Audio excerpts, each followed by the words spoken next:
खरंच धर्माची कदर असती तर तुम्हाला काय वाटतं, जी गोष्ट मालेगाव तालुक्यामध्ये डोंगराळ्यात झाली ती घडली असती? अरे 3 वर्षाची पोरगी रे दादा, 3 वर्षाची. भान ठेवा ना या गोष्टीचं. अरे आपल्या पोटची असती, आपण काय केलं असतं? सोडलं असतं का ताब्यात कोणाच्या? अरे प्रत्येक मुलीला पोटची समजा ना. अरे तरुणांनो, स्वतःच्या बहिणीकडे कोणी वाईट नजरेनं बघितलं तर हातपाय तोडायला तयार होता, आणि तुम्ही जेव्हा बहिणीच्या पोरीकडे वाईट नजरेनं बघता त्याचं काय? त्याविषयी वाटत नाही की ही कोणाची तरी बहीण आहे? म्हणून मला कौतुक वाटतं छत्रपतींचं. मला आज जर शिवशाही असती ना तर या घटना घडल्या नसत्या म्हणून. काय वाटतं तुम्हाला? जर छत्रपतींची शिवशाही आज असती ना, अरे 450 वर्षापूर्वीचा काळ आहे. सगळ्यात पहिल्यांदा छत्रपतींनी न्याय कशाचा केला तर या बलात्काराच्या विरोधात. 17 वर्षाचे शिवराय नुकतंच शिक्षण पूर्ण करून पुण्याला परतले.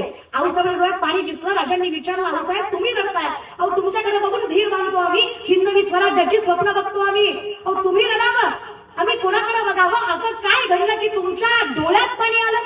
आऊसाहेबांनी सांगावं, राजा अहो कशाचा हिंदवी स्वराज्य जिथं आई बहीण सुरक्षित नाही. सत्तेचा गैरवापर करून राजाच्या पाटील नावाच्या पाटील माणसानं दिवसात ढवळी पोरगी उचलली, आबरूची माती केली, विहिरीत ढकलून दिलं, जिवंत सोडली नाही.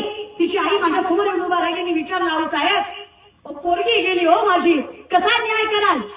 निशब्द झाल्या. काय सांगावं त्या बाईला तिच्या पोटच्या पोरीवर अन्याय झाला?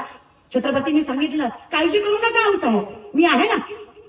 बोलवा त्या राजाच्या पाटलाला. राजा येत नाही, आपल्या स्वराज्याला मानत नाही. अरे धरून आण, उभा कर माझ्या समोर. काय करायचं राजा? शिरच्छेद करायचा का? मारायचा का? नाही नाही, जिवंत दोन्ही पाय दोन्ही हात कलम करा, उघडा करा, नागडा करा, तसाच नागडा स्वराज्याच्या विषयावर टांगा. येणार जाणाऱ्या प्रत्येकाला कळू द्या, हिंदवी स्वराज्यातील प्रत्येक आई बहीण देवी समान आहे आमच्यासाठी. कुठल्याही पोरीवर वाईट नजर टाकली तर हा शिवबा त्या प्रत्येकाचा राजाचा पाटील केल्याशिवाय सोडणार नाही. मरू देऊ नका त्याला, कळू द्या पुढच्याला किती त्रास होतो या गोष्टीचा.